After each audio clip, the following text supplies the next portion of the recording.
Warning, this video contains inside baseball stuff for the Church of Jesus Christ of Latter-day Saints. So I have a question. Why is it that I get along so well with people who share my politics but not my religion, compared to the other way around? I mean, if the restored gospel of Jesus Christ is as important as we all say it is, then this really shouldn't be the case, should it? But the fact that it is the case just raises more questions. Like, what do I even mean by politics here, and why is it such a big deal in everybody's lives? And the answer that I've come to all these questions is that politics is religion. That just because I'm a member of the same church as somebody doesn't mean that we have the same religion. And in a very real sense, those people that I get along with who share my politics, actually, it's because they share my religion. But this leads me to thinking that the church's official stance of political neutrality has kind of become a problem, and also led me to thinking about where and why the church's public statement should not be taken at face value, which means I really ought to put this disclaimer on the screen here. Nothing in this video is doctrine. I'm not trying to teach doctrine here. I'm just trying to figure stuff out. Earlier on this channel, when I really didn't like something that happened at church, I put my thoughts on here and asked for you guys' input, and it went really well because I have awesome commenters, so I guess I'm going to kind of do it again. Tell you what my take on all this stuff is, but I'm very happy to hear from you guys. Anyway, if you're new around here, welcome. My name is Saint Explainer. I'm a pixelated head, and I explain things about my religion, the Church of Jesus Christ of Latter-day Saints. And that means, yes, I'm a Mormon. I have to say that for the algorithm. Okay, moving on. Let's imagine a guy who thinks about Jesus very much the way we're all supposed to these days. To be a Christian is to be very non-judgmental and very peaceful, and all the times that Jesus said something that don't really match with that, he kind of just ignores. And let's say we had another guy who believes in all the sword stuff with the same literalist fundamentalist fervor that the first guy believes in not judging. He ignores or explains away all the peace stuff the same way the first guy ignores or explains away all the sword stuff. Do these two men share a religion with each other? I mean, they're reading the exact same text from the exact same book, but I think the answer is no. Because ultimately, it's not the words on the page that define your religion, it's how you think about the words on the page that defines your religion. There's this interpretation layer that takes the text and turns it into the day-to-day actions of your life. And where I'm going with this is that in modern day America, that layer is politics.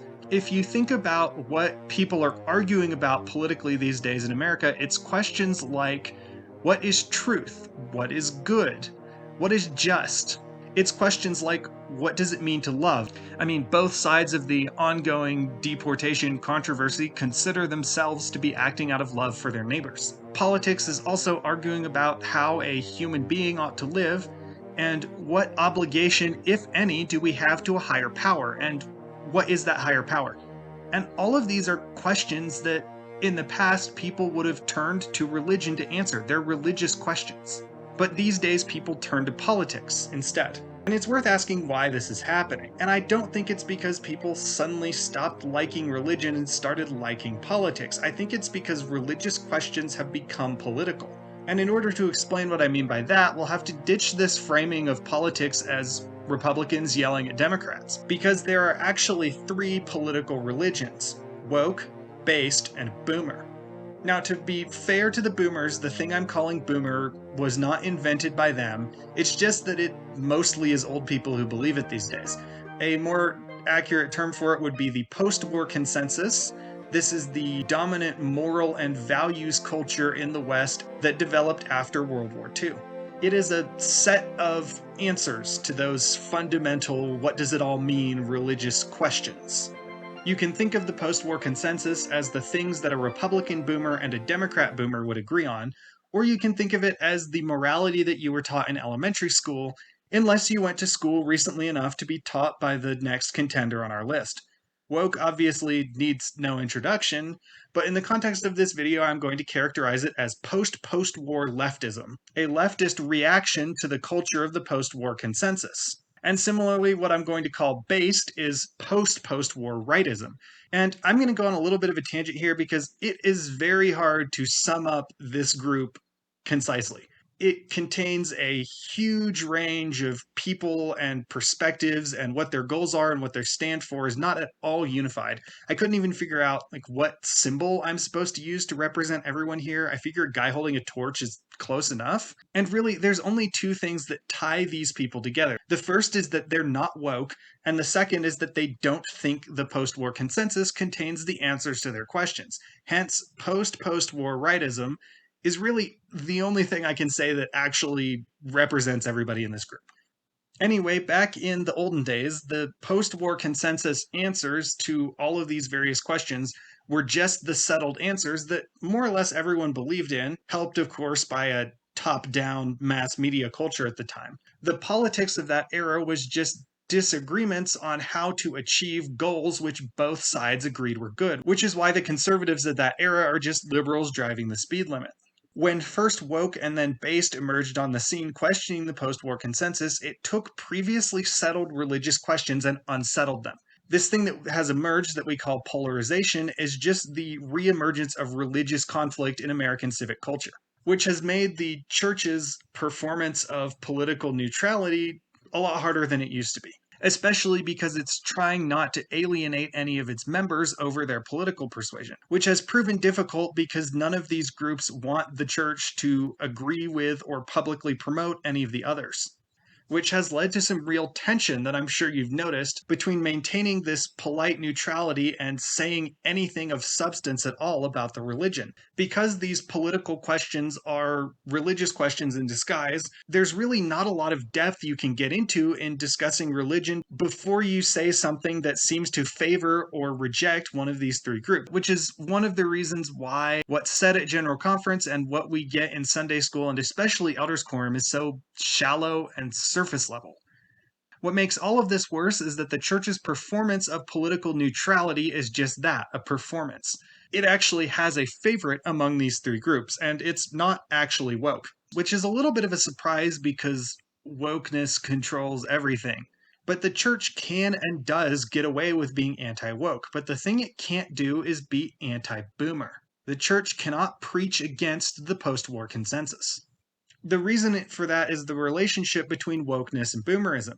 Sure, woke is post-war leftism, but woke also is the post-war consensus. The consensus idea of freedom is being able to do whatever you want, whenever you want, to have choice without consequences. The freedom from obligations or circumstances not continuously chosen.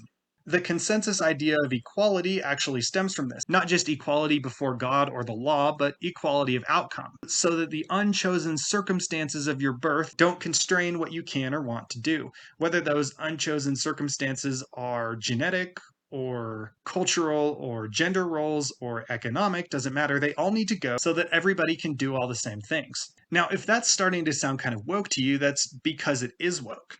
Boomerism makes unprincipled exceptions to these rules in order to have a functioning society. And wokeism took over the world by just asking the consensus to live up to its own standards. This meme on the screen right here is literally how they did it. So the relationship between woke and the post-war consensus is that, taken without reservation, the consensus is woke. And the wokes being in charge, they demand adherence to the consensus in order to keep themselves in charge. This causes a few problems for us as Latter-day Saints. The first is that it requires the church effectively to teach another religion. Sure, we can teach specifically Latter-day Saint answers to specific doctrinal questions, but all the gaps in between tend to get filled by consensus boomerism. We can't teach the restored gospel as a coherent value system that answers any secular questions, any questions that aren't strictly religious in nature, which has created a circumstance where your average modern Latter-day Saint doesn't really think like a Latter-day Saint. This is also the reason, I think, why a lot of people have left the church over its history and doctrine recently. All of these so-called hard parts of church history and doctrine are just the places where it conflicts with the consensus. I mean, I'd be the first to say that the church and its history are not perfect, but it gets a whole lot worse when you judge it by the standards of an alien religion. And the other problem with having boomerism as a favorite is that that means we have based as a least favorite, because this is the only one of these three groups that questions the post-war consensus. And frankly, the consensus needs to be questioned. Post-war Americans were the wealthiest human beings to ever exist, and they mostly lit that money on fire trying to realize this vision of society that says that it is both possible and desirable to create a world where everybody is free to do whatever they want whenever they want. This created a very short-sighted and selfish culture which saw no problem with eating the seed corn for their own pleasure, and so they did, which left a far worse world behind for all of us young folks to inherit and try and figure out what the heck are we even going to do about all this. Solving any of these problems will require questioning the consensus, which means ripping off the band-aid and admitting that the restored gospel of Jesus Christ is a coherent morals and values and, yes, political system that is better than the one we've all been taught, which is a de facto endorsement of this based group, even though I'm not saying that the church would just be preaching quote-unquote basedness. Because remember, this isn't even a unified set of ideas to begin with. No, rather, I would want the church to be able to preach itself. To get back to the original question of this video of how politics becomes religion as it becomes the interpretation between our beliefs and our actions, freeing up the church to teach the restored gospel as a complete and coherent value system rather than having to teach someone else's religion would allow us to have the depth of understanding of our own religion to allow it to interpret itself. For the restored gospel to become the interpretive layer by which we take our belief and turn it into our day-to-day actions. And I think this is the way it ought to be. I know this one turned into a little bit of a ramble, so if you're still here at this point in the video, I guess that means you're interested. If you want to watch a previous video about how the church's attempts to make peace with the post-war consensus force it to lie about itself, you can check that out right here. Otherwise, this has been Saint Explainer. Jesus loves you. Thanks for watching.